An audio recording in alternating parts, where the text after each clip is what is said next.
Hi there, all ready for the next part, the exciting part, putting the skin fabric on your felted head? I am, and I'm always very curious what she's going to look like, because you never know exactly up front. But first of all, I wanted to explain you something that I forgot in the previous video. That's no problem, you will see that you're able to do it right now, but I have to mention it. I already placed my fabric skin over my head. That's just to reduce the time that I need to record this, otherwise it would be too long. But I will explain to you how you make your skin fitting. But first of all, let's try to imagine that there is no skin over this head, just the felted head right in front of you. Now I do like those lips from the mouth, the upper and the under lip, to stay apart.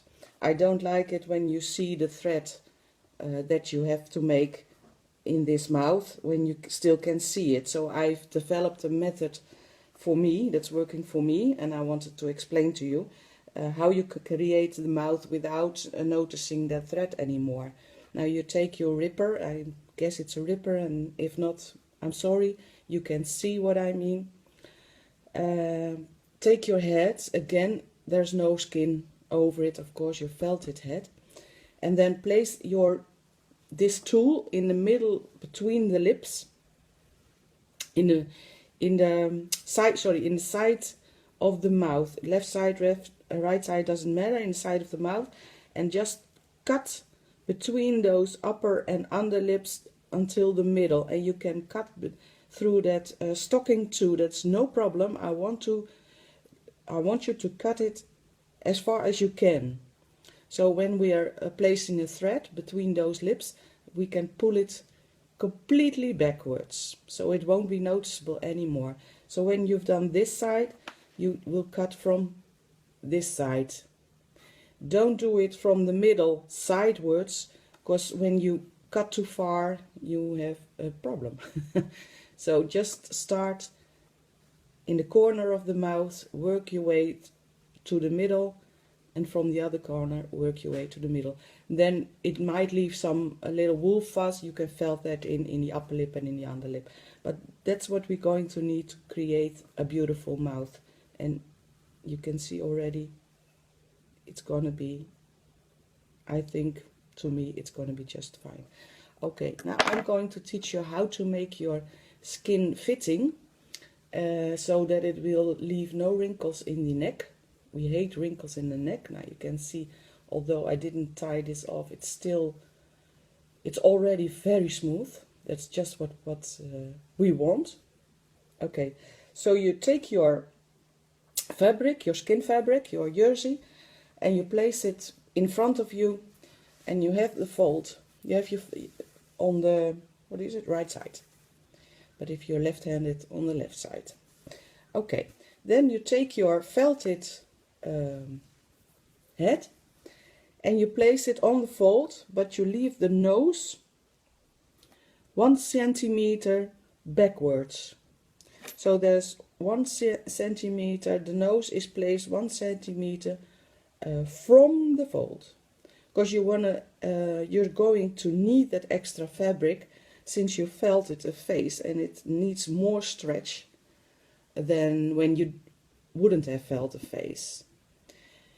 Okay, so place it 1 centimeter from the fold. Now you take your erasable pen, and I love my erasable pen. I use it for everything. Okay, and you're just going to draw a line. We'll keep this in the picture.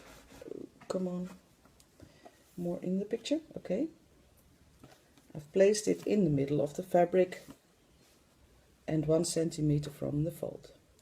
You're going to take your pen and you're going to put it down quite some bit from the fold.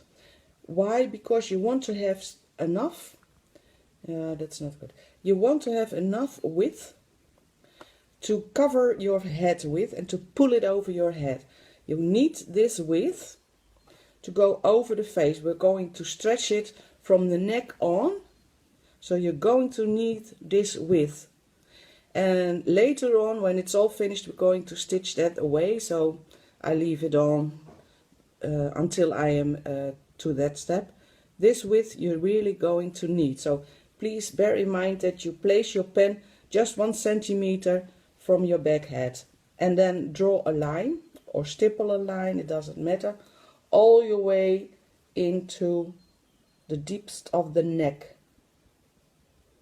Okay, so you stipple until you get to this point, or you draw your line until you get to this point. Okay, then you stop, you take off your head, and you're going to draw your line, or you're going to stipple your line even more in, until you have a piece left that's approximately the width of your neck. It's got some stretch, so it's not rocket science. You don't have to measure, at least I don't, but if you're not certain, then please measure. You're going to leave it with the width of your neck. Not too narrow, because then you have problems with putting it over, but about the width of your neck with a slight little stretch. And then I'm going to draw my line all the way down. Okay, I will show you what I have. I'm going to draw this a little bit up. Okay, down. It looks really funny, but it is coming all together. Okay, I will show you what I have drawn, so you can see. I've drawn this funny, let me see whether I can show you. Hope you're able to see this funny line on the skin fabric. So this is the upper side. You see I've got a really wide piece of fabric left to put over, because I have to move the face through it. Then the back of the head looks funny too, but it will all come together. And that narrow neckline, which I draw to the downside of this fabric. I guess that's clear now. Then you're going to stitch it with a triple stitch. Oh, forgot about a piece of paper. Just let me use this. The triple stitch is a stretch stitch. Of course you need a stretch stitch. And on my machine it looks like this. That stitch.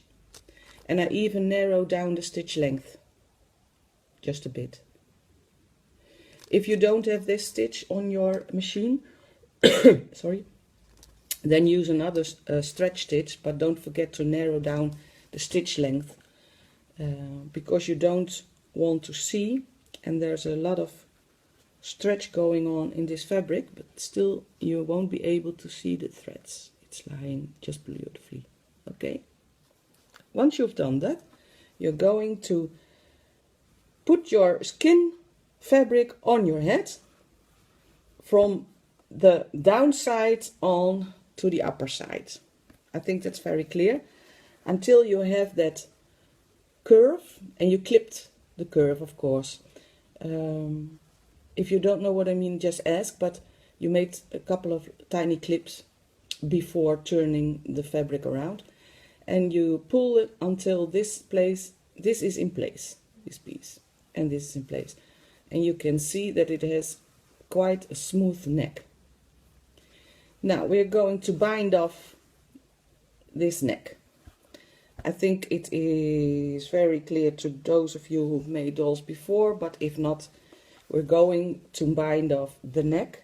And I use, and that's new, I use Ceylon microcord. And why? It is thin, but it is extremely strong, and you get it at bead shops, jewelry shops. And it is strong, of course, because they make bracelets and necklaces from this Ceylon microcord. Oh, that's in a mirror, you can't read. Ceylon microcord. I have it over here, and it is really extremely strong. but very thin, and I like that. I just take a piece of this, put it around my finger, and place it 2 times or 3 times, doesn't matter, around the neck. Just pull a little bit. Now what's so nice about this thread is that it has a little wax on it, and that makes it easy to work with. Why? Because when I turn this around a couple of times, let's say 3 times, and then pull both threads, it won't jump back. You see, I can leave it, there's no problem. It might move back just a little bit, but not completely. So I just leave it like this, and I'm going to knot it again, and it's just where I want it.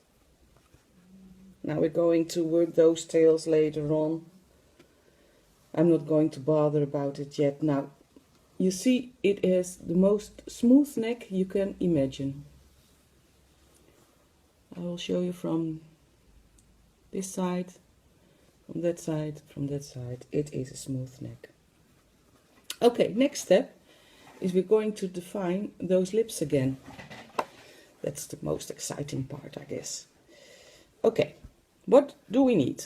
We need that sharp doll needle, a sharp doll needle, and not the blunt one I used before. Guess this is a sharp one. We're going to thread it with a piece of that thread I mentioned. Okay.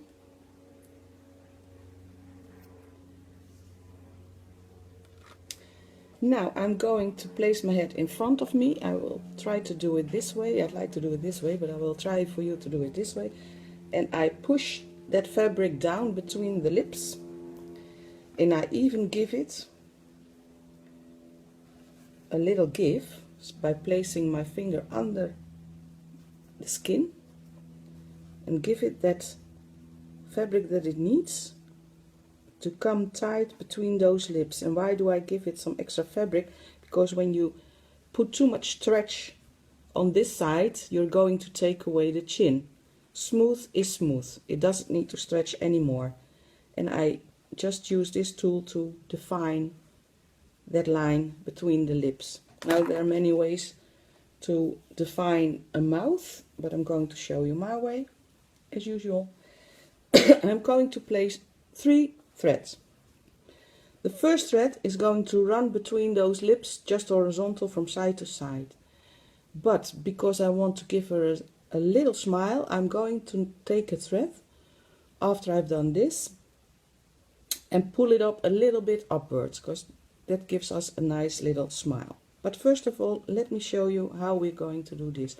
Just bear in mind that you have to work symmetrically, so it has to be as far from the nose this side, and it has to be as far from the nose equally to that side. Okay? Now, I will eyeball it, but if you're uncertain with your eyeballing, then please do make a mark with your erasable pen, because it will disappear, of course. This line I'm going to make right to the back of the head, so I just push my needle right to the back of the head. Okay, and take it out on that side. I'm sorry I'm moving as much as I do with my head, but I can't do it otherwise. So you take your needle off the thread that's leaving on the back side of your head, turn around and thread your needle again with the thread that is sticking out on the front side. Thread it again and just place it on the other side of the mouth,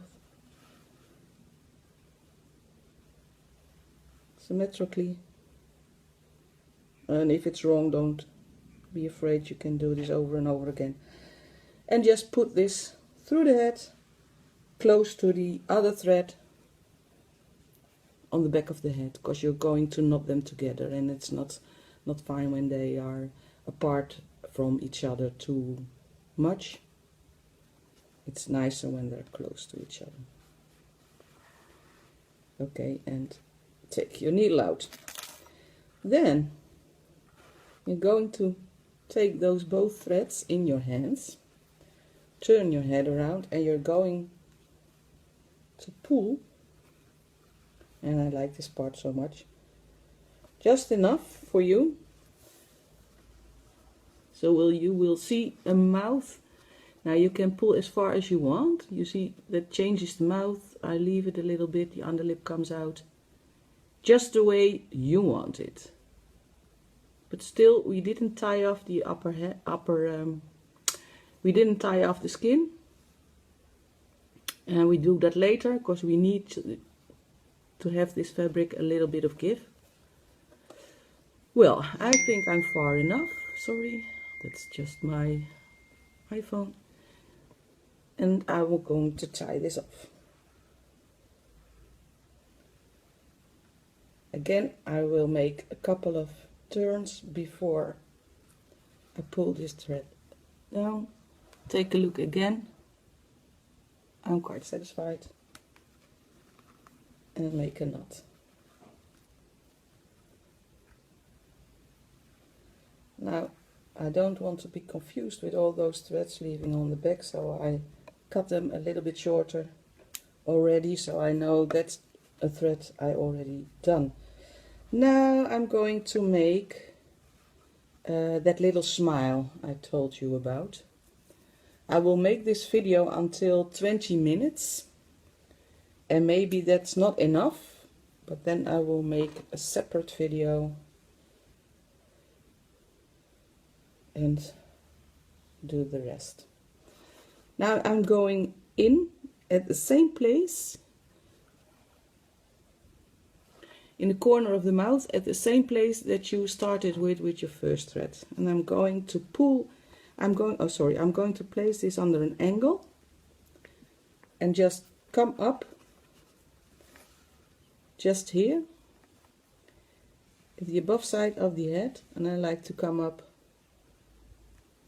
not in the fabric because you didn't sew that down already and you want to move it later on. So I'm coming up. Oh, just have to look for it. I'm a bit, no, I have to do it under the right angle for me and show you what I did. Okay, see, it comes up above, it went in the corner, pull it through, take your thread, your needle off, thread it again on the front side with that thread that's hanging out, and now you're going to make a little smile by placing your needle just a couple of millimeters, I think about 2 or 3 millimeters, and place your needle somewhat more, just 1 millimeter higher than the previous thread, than the place you went in, yeah, the previous thread, okay, and just direct that to the same place to tie off. Oh, that's completely a different place. Okay, that's good enough. And take your needle off, take those both threads, pull on them, and let them form that smile that you want. I have a bit of strange light going on here because the sun is shining, which is marvelous, but you can see that little smile I created and not this. Now I'm going to do that on that side too. That's not very it's not needed to be filming. And then I have made my mouth, and then I'm going to see in the next video whether I want a little thread over here or not. Sometimes I do, sometimes I don't. It's to define the underlip somewhat more. Maybe I will. And I'm going to show you what I'm going to do with the nose, because there's a little bit of options too. And I'm just going to think about it and try what is the most nicest thing to do. Okay, so far so good. I am very satisfied with my face. Yeah, I'm satisfied. Hope you are too with your face. Now I'm going to move on and do that next video right after this one.